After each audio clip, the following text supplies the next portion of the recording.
Y mientras se votaba en Nueva York, el secretario de Estado estadounidense Antony Blinken realizaba su octava visita a Oriente Medio desde el inicio de la guerra entre el ejército israelí y Hamás.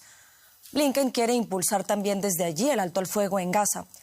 A pesar de los esfuerzos, los mediadores en el conflicto, que son Estados Unidos, Egipto y Qatar, no han logrado negociar una nueva tregua desde el alto al fuego de una semana pactado en noviembre.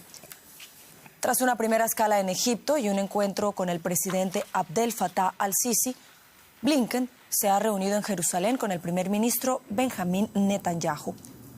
Según medios estadounidenses, Estados Unidos se plantea negociar un acuerdo bilateral con Hamás que permita la liberación de los rehenes estadounidenses en Gaza en caso de que las actuales negociaciones entre Israel y la organización terrorista fracasen.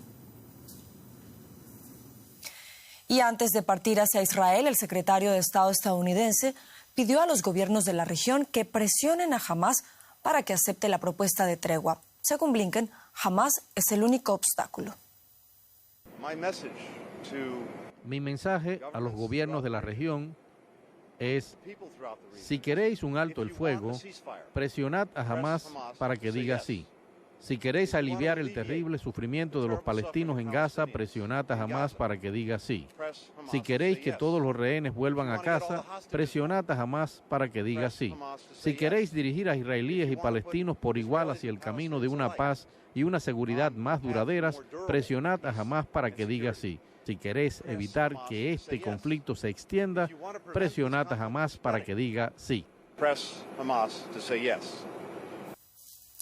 Volvemos a Israel, ampliamos informaciones sobre este encuentro entre Benjamín Netanyahu y Antony Blinken con la periodista Maya Siminovich, a quien saludamos a esta hora en Tel Aviv.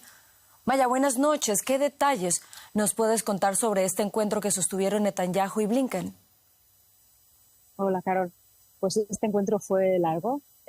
Si bien no han hecho declaraciones públicas ninguna de las partes, el Estado americano sí que ha dicho que Blinken le transmitió a Netanyahu que hay que hacer un plan para la Gaza de después de la guerra, que es algo que Netanyahu no está previendo, no está hablando, no está compartiendo con el gobierno ni con el público. Y también aparentemente hizo un énfasis en que Israel necesita hacer un pacto para retirarse de manera permanente, que es lo que se está pidiendo en la ONU, y además esperar que se liberen los rehenes, que es la exigencia israelí protocolaria y más importante ahora.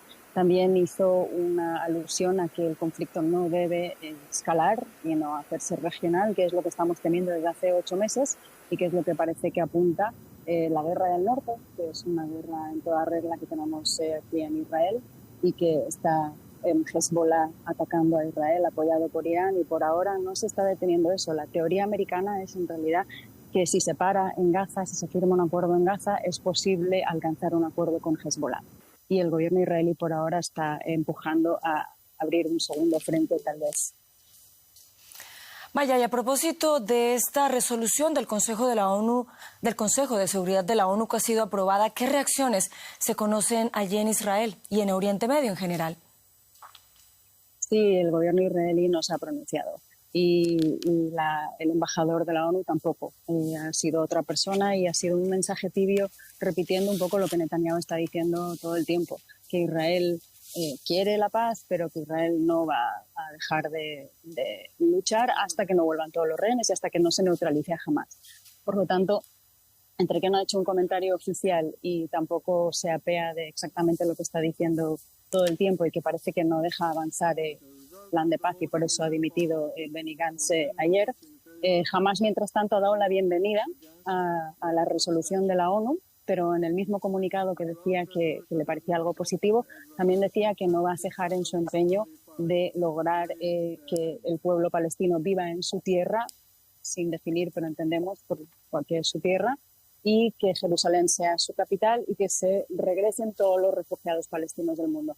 Con lo cual, las dos partes están diciendo lo mismo. Por un lado, que sí les parece aceptable y por el otro, que mantienen sus posturas. Da la sensación de que hay una especie de hablar al público, lo que sus públicos quieran escuchar, y hay la sospecha de que entre bambalinas están diciendo otras cosas.